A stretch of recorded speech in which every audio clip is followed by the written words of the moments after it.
কোনো অবস্থাতে নামাজ ত্যাগ ইসলামে অ্যালাউড না। আপনি লক্ষ্য করুন, নামাজ আপনি দাঁড়িয়ে পড়তে পারছেন না, ইসলাম বলে বসে পড়ো। বসে পড়তে পারছেন না, আল্লাহ বলেন শুয়ে পড়ো।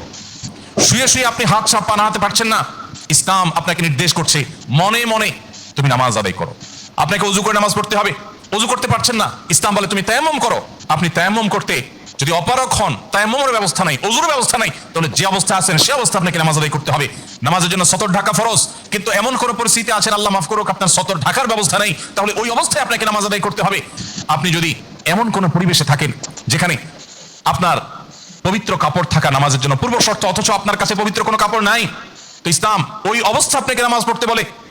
কেবলার দিকে ফিরে নামাজ পড়া ফরজ, কিন্তু কেবলা কোন দিকে আপনি জানেন না, জানার কোনো উপায় নাই, কাউকে জিজ্ঞেস করেও জানার ব্যবস্থা নেই, আপনার কম্পাসেরও সার্ভিস আপনার কাছে নাই, কোনোভাবে কেবলার উপর আপনি করতে পারছেন না।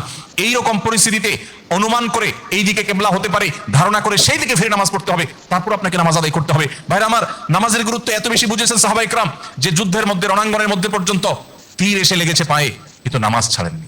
ওমর রাদিয়াল্লাহু তাআলা খলিফাতুল মুসলিমিন, তিনি বলেছেন লা হাজ্জা ফিল ইসলামি লিমান তারাকাস সালাহ, যে ব্যক্তি নামাজ ছেড়ে দেয়, যে ব্যক্তি নামাজ পড়ে না, এর ইসলামে কোনো অংশ নাই, সে নিজেকে মুসলিম দাবি করবার কোনো অধিকার নেই।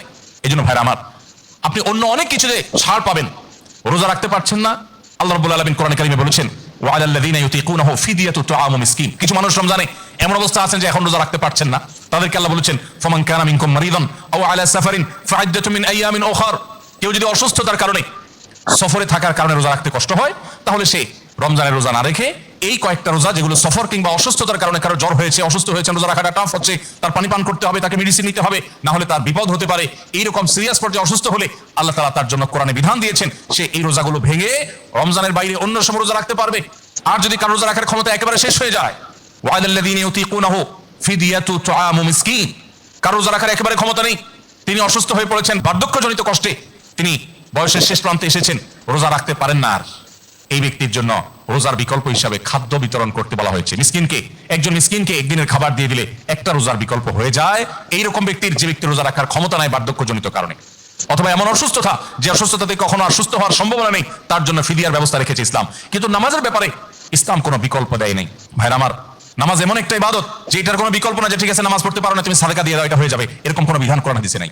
অতএব আমরা যদি নিজেদেরকে মুসলমান পরিচয় দিতে চাই, আমাদের ইসলামটাকে আমরা ধারণ করতে চাই, তাহলে আমাদের ৫ ওয়াক্ত নামাজকে সর্বোচ্চ গুরুত্ব দিতে হবে, যেই কোনো পরিস্থিতি আদায় করতে হবে। অনেক সময় হীনমন্যতা কাজ করে যে আমার এখানে কেউ মুসলমান না, আমি একা মুসলমান, একা নামাজ পড়লে সবাই তাকায় থাকবে, নামাজের কোনো আলাদা জায়গা নেই, তো তাকায় থাকবে। তাতে আমার যদি একটু হেজিটেশন হয়, আমি যদি একটু অস্বস্তিতে পড়ি, আমি যদি একটু লজ্জাস্কর পরিস্থিতিতে পড়ি, তারপরেও সেটাকে আমার মেনে নেওয়াটা আমার ইমানের দাবি। আমি জান্নাতটা আল্লাহর কাছে কোন মুখে চাইবো? অনন্তকালের সুখের ঠিকানা জান্নাত যে চাইবো, সেখানে তো আমাকে কিছু স্যাক্রিফাইস করতে হবে।